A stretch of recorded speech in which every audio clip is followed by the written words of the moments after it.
নাই? আর একটু জোরে বলেন, আল্লাহর জন্য। এখন আপনি বুঝেন, বুকে হাত দিয়ে একবার মনে মনে, যে আসলে এগুলো আল্লাহর জন্য না আমি এগুলো আমার নিজের জন্য করি। কথা ঠিক না? অমুক গ্রামের অমুক সলিমুদ্দিন মারা গিয়েছে, আগামীকাল সকাল 10টায় জানা যায়। কথা ঠিক আছে? এই কথাটা শোনার পরে, মাইকে শোনার পর আমরা কি বলি? আর আপনি যদি বলেন দুটা পাঠ, এখানে দুটা পাঠ, ইন্না লিল্লাহি একটা, এটা কিন্তু আমরা মিথ্যা কথা বলি, কোরআনের কথা কিন্তু আমরা বলি মিথ্যা।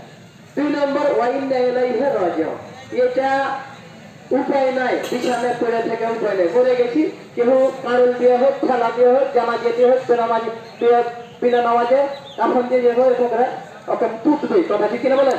3 দিন পর গুণ হবে না?